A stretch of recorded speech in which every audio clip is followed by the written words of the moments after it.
안녕하십니까. 자기대면 2 강의에 오신 여러분을 환영합니다.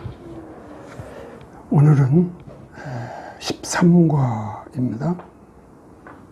대인관계 문제들. 지난 강의에 12과 대인관계 문제들 상을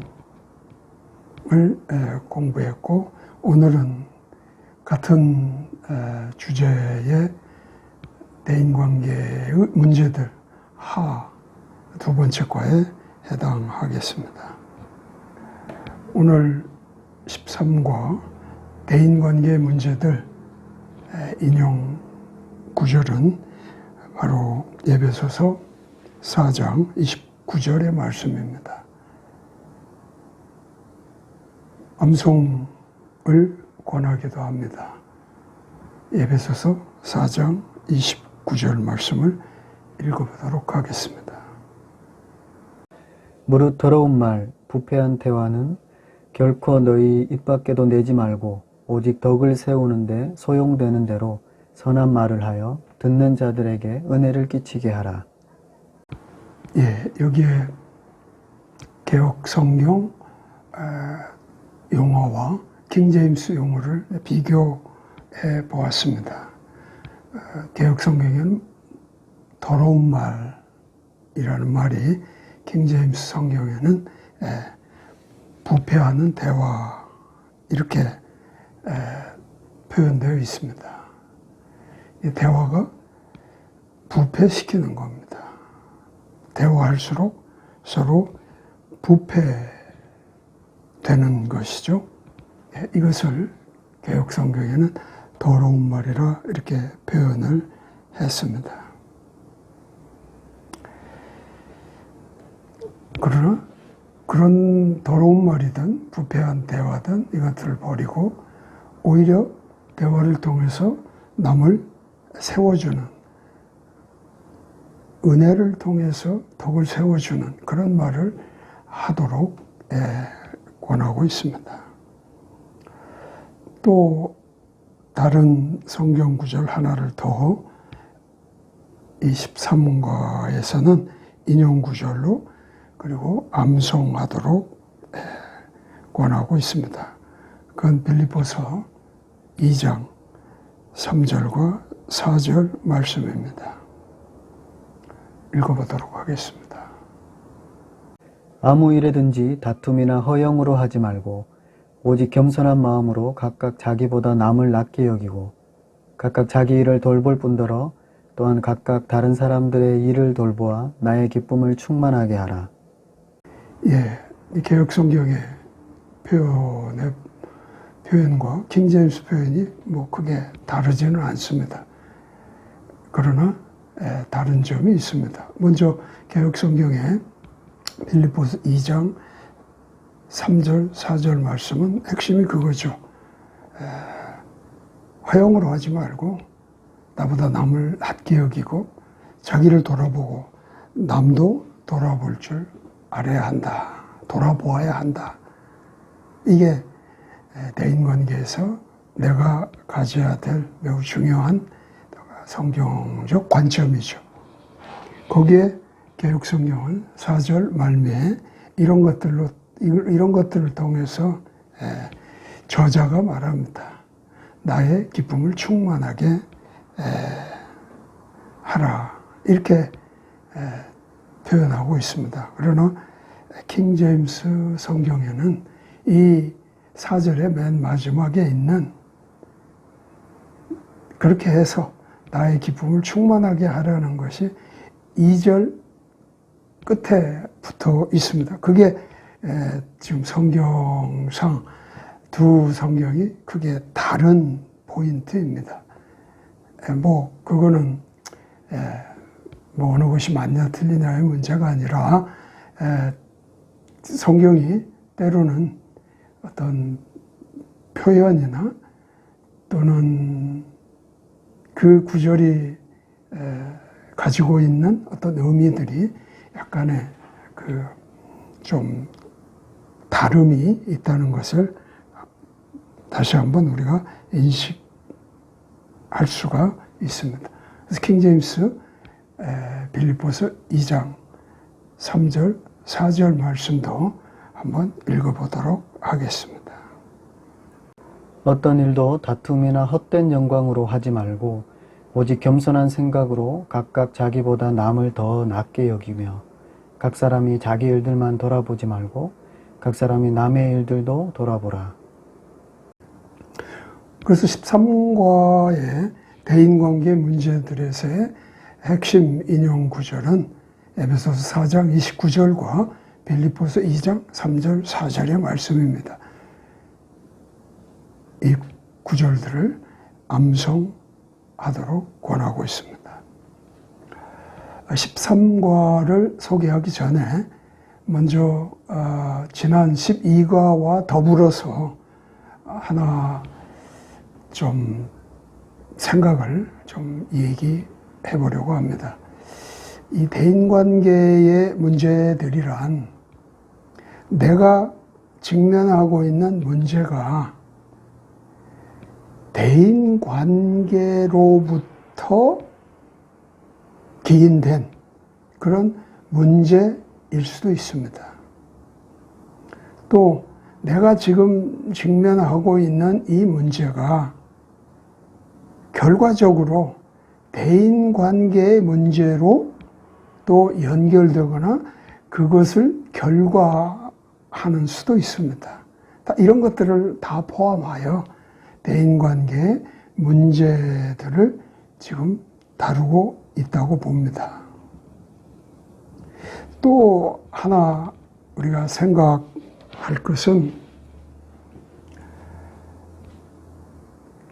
과연 대인관계란 사람과 사람과의 관계에서의 어떤 문제를 우리가 다룸에 있어서 그 상대방이 믿든지 안 믿든지, 믿는 자이든 믿지 않는 자이든 다 이 내용들이 적용되느냐? 꼭 그렇지는 않습니다.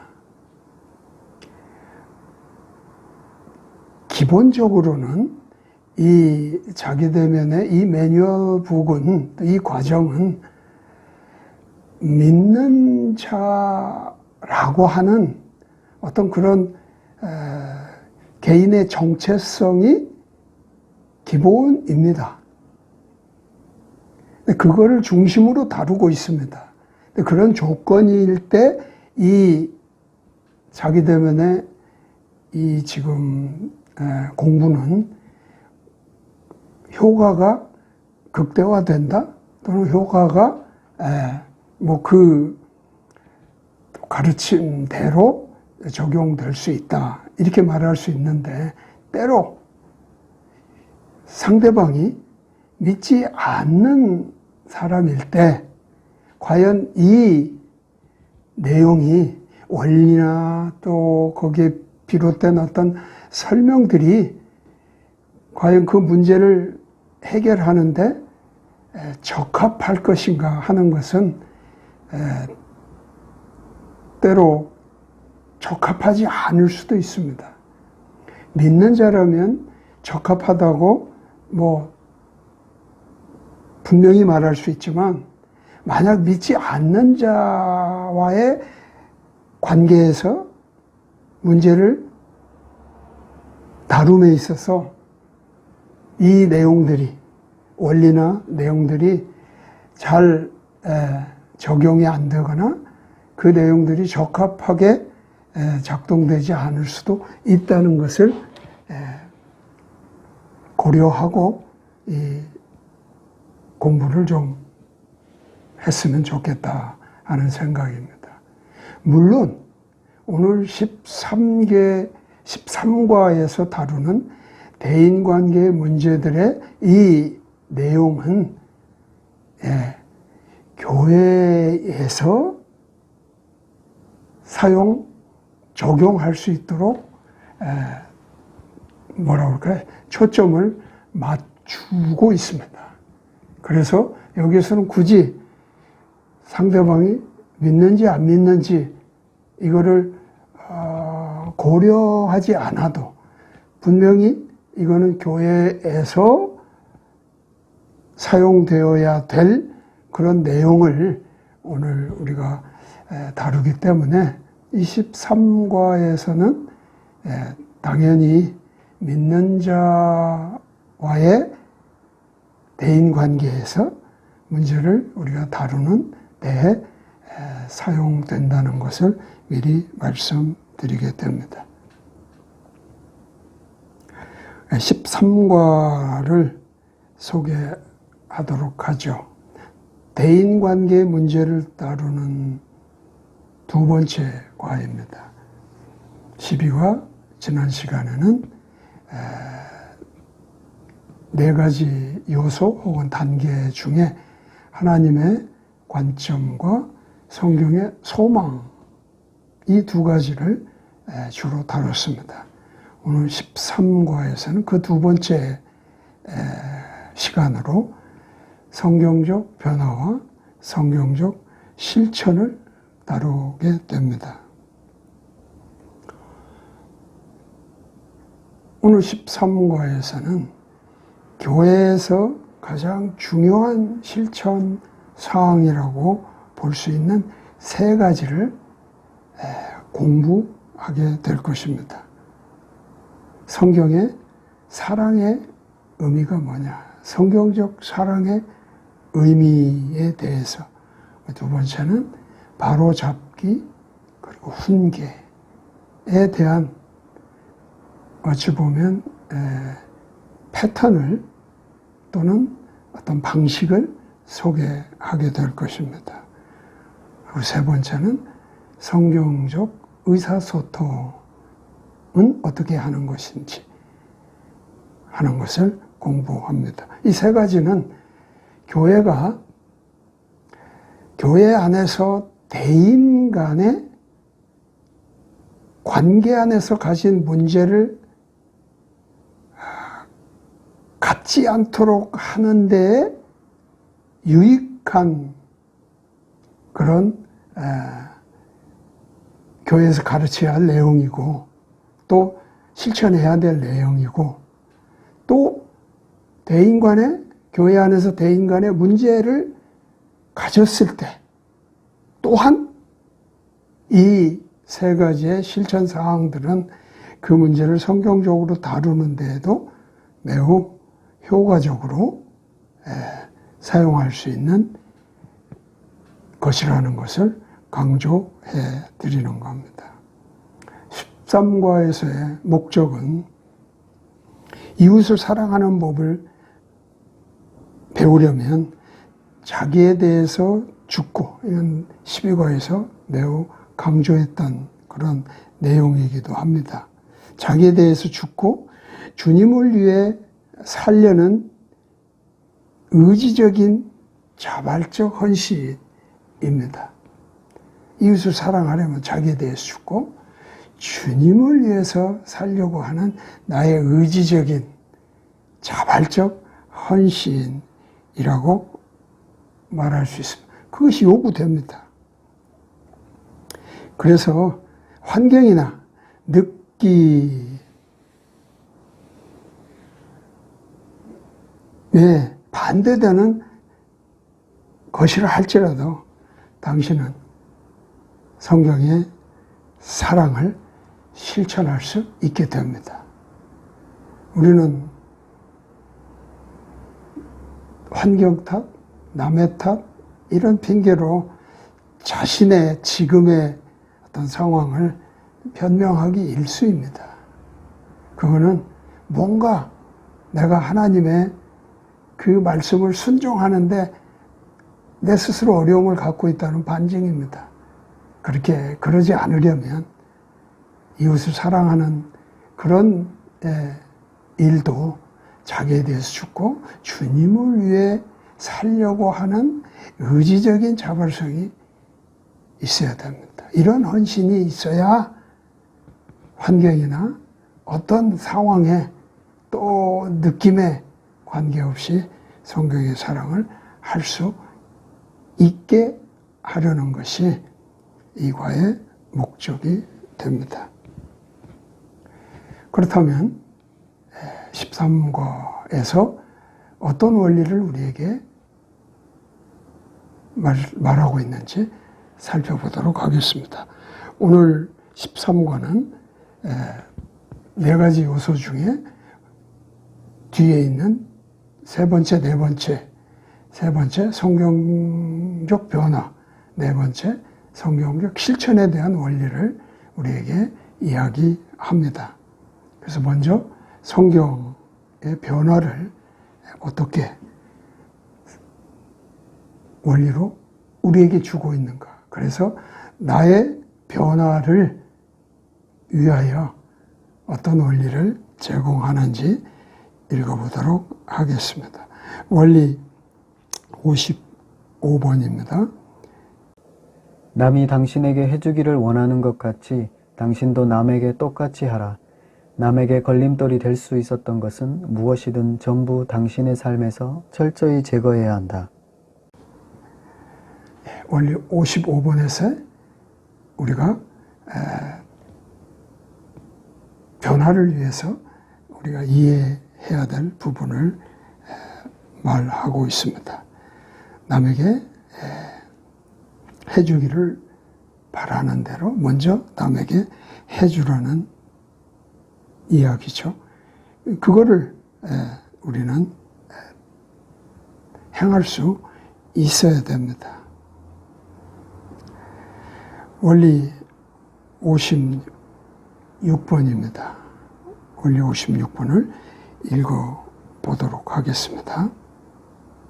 논쟁이나 다툼이나 악을 악으로 갚는 것을 벗어버리고 대신에 축복해 줌으로 친절한 말과 온유한 행동을 입으라. 벗고 입기를 분명히 대조의 이야기를 하고 있습니다. 논쟁이나 다툼이나 악을 악으로 갚는 그런 태도를 벗어버리고 대신에 축복해 줌으로 친절한 말과 온유한 행동을 입는 것이 소개되고 있습니다.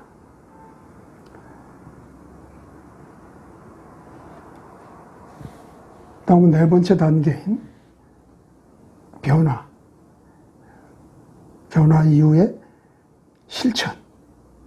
당신의 실천은 어떻게 되어야 하는지, 대인관계에서 문제를 가진 내가 어떻게 변화하고 또 어떻게 실천해서, 이 실천은 말씀을 행하는 것이 주된 핵심입니다. 이 핵심이 그 말씀을 행하는 것. 그러니까 지속적으로 변화되어 가는 것, 그것이 실천의 내용이라는 것을 다시 언급합니다. 언제까지요? 그 문제가 성경적으로 해결된, 내가 그 문제에 대해서 성숙하게 대할 수 있는 그 자리까지 나갈 때까지 이 변화는 지속적으로 이루어져야 된다. 그렇게 말씀드릴 수 있습니다. 변화에 대한 이야기 뒤에 실천은 어떤 원리를 우리에게 말하고 있는지 원리 57번을 읽어보도록 하겠습니다. 당신의 죄를 주님께 고백하고 완전한 성경적 방식으로 당신이 죄를 지은 사람에게도 죄를 고백하라. 슬픔과 해결을 표현하고 변화를 위한 세부적인 성경적 계획을 만들어 그 계획을 실천하라. 이 실천은 앞에 우리가 자기를 다루는 거나 분과 쓴마음, 분과 악독의 주제들을 다룰 때에도 실천이란 정확하게 내가 어떤 문제가 있는지, 어떤 죄에 지금 빠져 있는지, 어떤 죄 때문에 내가 이렇게 힘든지 분명히 그것을 파악해야 됩니다. 그래서 그 죄에서 회개하고 그 죄로부터 벗어나 결국은 그거를 극복하기 위하여 내가 할 수 있는 것들이란 계획을 세우고 실천하고, 그래서 그 실천이 온전하게 이루어지는 데까지 계속 가야 되는 그런 문제들입니다. 원리 58번도 우리에게 실천을 말하고 있습니다. 이건 이렇게 되어 있습니다. 다른 사람과 의사소통을 할 때 먼저 주의 깊게 남의 말을 듣는 습관을 가져야 됩니다. 이게 문제를 다루면서 내가 변화하고 그것들이 실천을 통해서 해결하는 마지막 단계에서 강한 나의 자발성을 만약에 발휘하여 그 문제를 해결하고자 한다면 성경적 의사소통을 잘 익혀서 거기에서 중요한 남의 말을 주의 깊게 듣는 습관을 갖추는 것 매우 중요하다는 것이죠. 원리 59번은 적극적으로 남과 화해하라.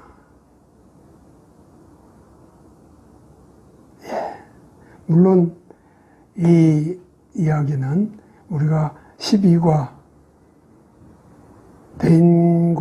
대인관계에서 문제들을 다루는 첫 번째 과에서 우리는 용서와 화해를 중심으로 공부를 했습니다. 용서하는 게 뭐고 화해가 뭔지. 용서와 화해는 연결되어야 합니다. 용서는 용서고 화해는 화해고 이러지 않습니다. 용서는 화해를 통해서 끝을 맺는 일입니다. 화해란 다시 그 문제를 극복하고 원래의 그 대인관계를 회복하는 일입니다. 우리가 대인관계의 문제를 극복하는 일은 문제를 해결했다는 것을 무엇으로 내가 사실 입증하느냐면 그 사람과의 관계가 옛날로 이게 문제가 있기 이전으로 돌아갔다는 것으로 사실 증명하는 겁니다. 그 말이 화해인데 이 화해는 적극적으로 화해를 하도록 실천하는 그런 요소로 소개하고 있습니다. 약간의 설명이 좀 더 필요하리라고 봅니다. 그래서 아까 얘기 드린 것처럼 오늘 13과에서는 교회 안에서 사용할 매우 중요한 실천사항 3가지를 공부한다고 그랬습니다. 그 중에 먼저 성경의 사랑, 성경적 사랑이 뭐냐 하는 것을 공부하는 겁니다. 그래서 설명의 첫 번째 우리가 다루는 것이 바로 성경적 사랑의 의미와 특징이 무엇인지를 공부합니다.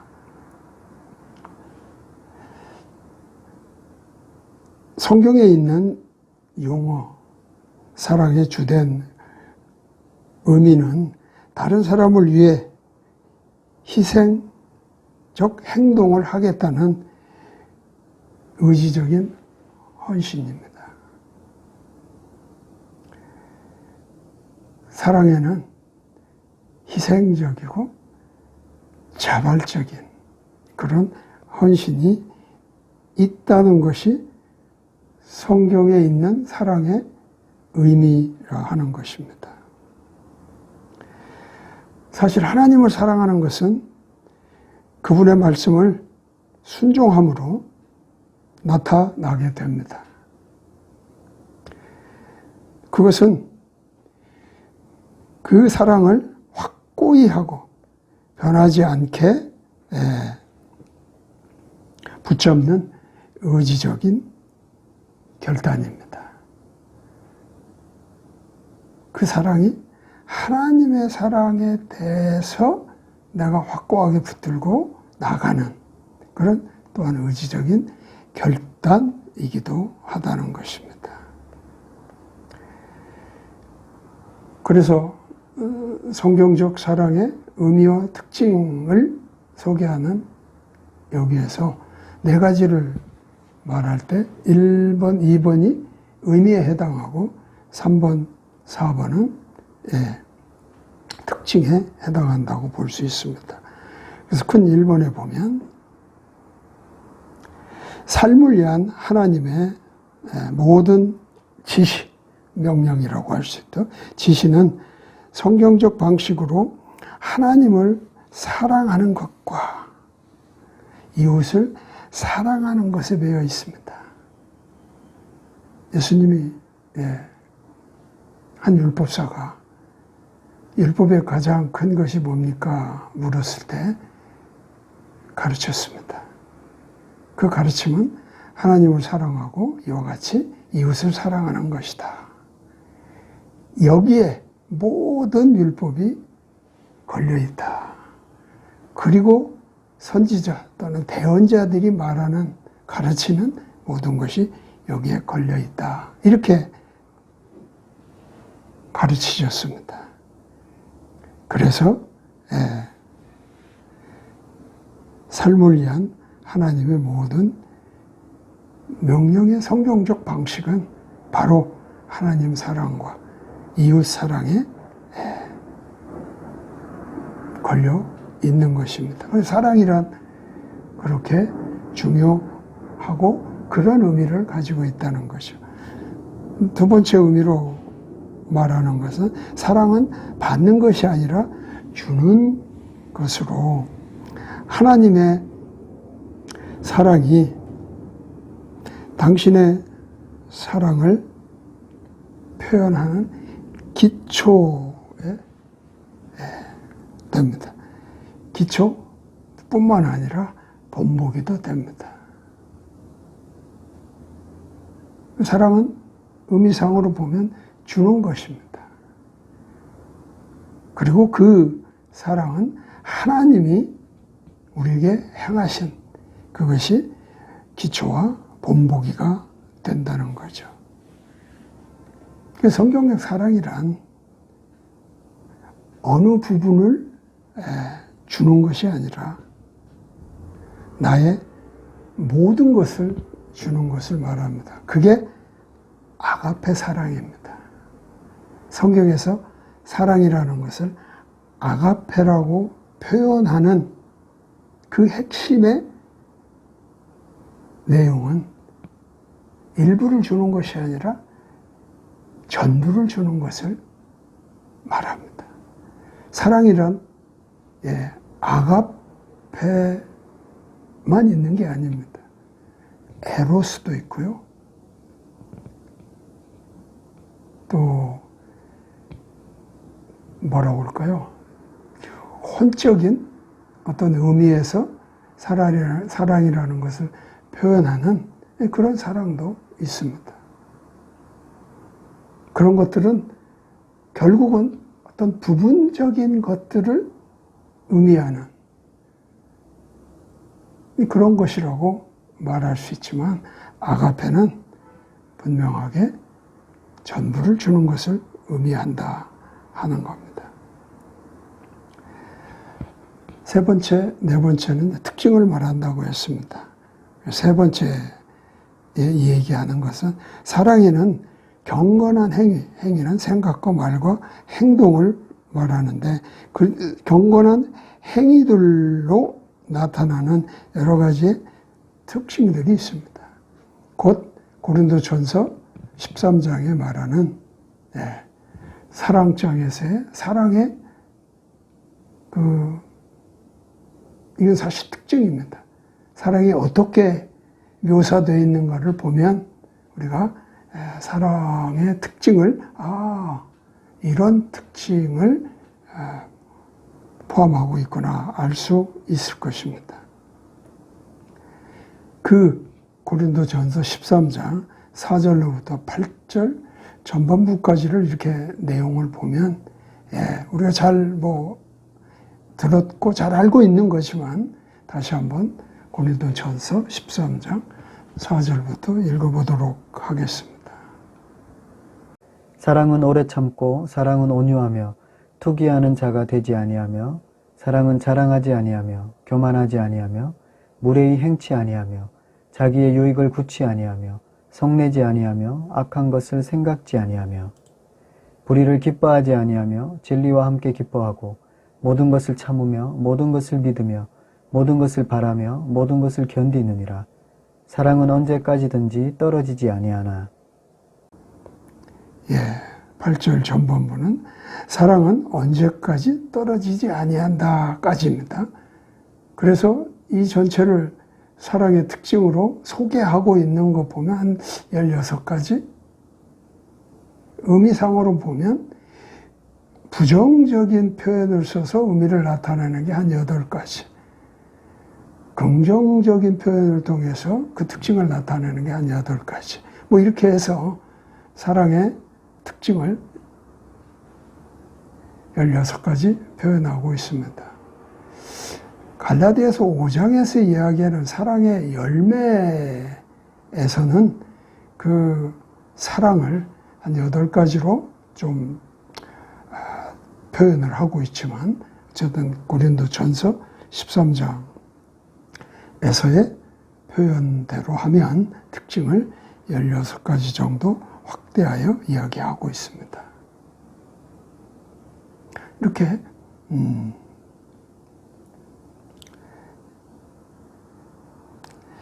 그래서 성경의 사랑은 좀 더 설명해 본다면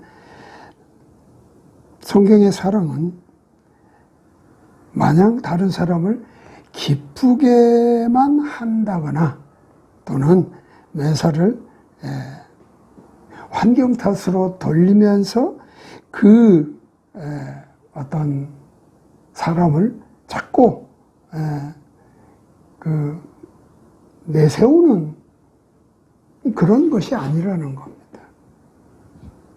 마냥 상대를 기쁘게만 하는 것 아니고 매사를 환경 탓으로 돌려가지고 뭐 문제가 뭐 없다든지 괜찮다든지 하는 것, 이런 것들로 사랑을 표현하는 것이 아닙니다. 성경의 사랑은 때로는 고통이 따를 수도 있다는 것을 염두에 둬야 합니다. 그래서 때로 성경의 사랑은 아플 때도 있습니다. 아프게 작동될 수도 있다는 거죠. 예를 들면 부모가 자녀가 잘못된, 물론 그것이 부모의 개인의 생각이 아니라 성경에 비추어 봤을 때 자녀가 잘못된 그런 것들이 보일 때 마냥 괜찮다. 그 자녀가 어려움을 느끼지 않도록 오히려 상황을 기쁘게 하기 위해서 오냐오냐 좋다 하는 것만이 사랑이라 말하지 않습니다. 성경의 사랑은 부모가 자녀에게 노라고 했을 때, 노라고 해야 할 때 노를 할 수 있는 그런 것을 말합니다. 그래야 성경의 사랑이다, 이렇게 말할 수 있습니다. 성경의 사랑의 또 특징 두 번째입니다. 성경의 사랑은 그리스도와 그리스도의 제자의 특징입니다. 아주 도드라진 특징입니다. 그래서 예수님은 요한의 가르침 속에서 보면 너희가 서로 사랑하면 내 제자라, 이렇게 가르쳤다고 하는 겁니다. 그럼 그만큼 성경의 사랑은 그리스도의 제자된 특징으로 또 나타나게 됩니다. 좀 더 설명을 한다면 주님이 거저 사랑하셨기 때문에, 우리를 거저 사랑하셨기 때문에 당신도 서로 사랑함에 헌신하는 하고 그 일을 꾸준하게 해야 합니다. 이미 마음속에 사랑을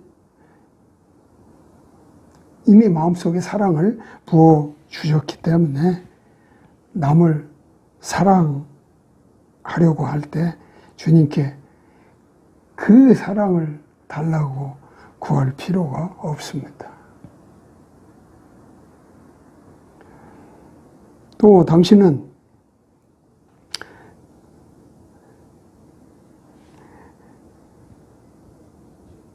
싫어도 당신의 사랑을 실천해야 하고 또한 실천할 수 있습니다. 이게 사랑의 또한 특징으로도 말할 수 있습니다. 내가 싫어도. 그래서 성경은 뭐라고까지 말합니까? 원수까지도 사랑하라. 이렇게 우리에게 가르치고 있습니다.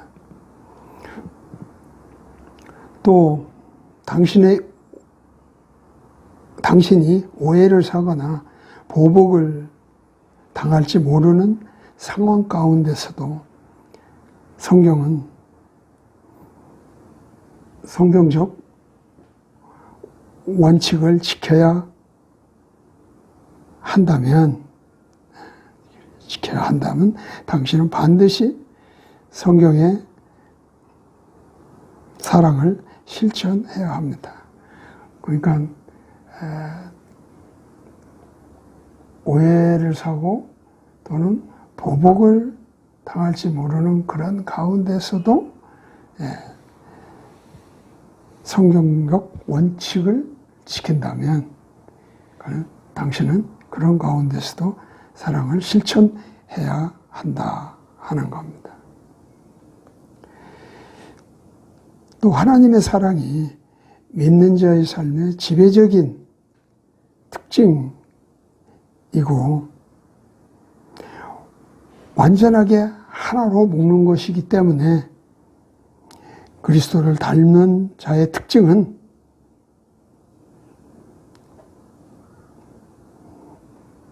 바로 집이나 가정이나 친구들 사이에 서로 어려움이 생겨도 성경의 사랑을 실천해야 합니다.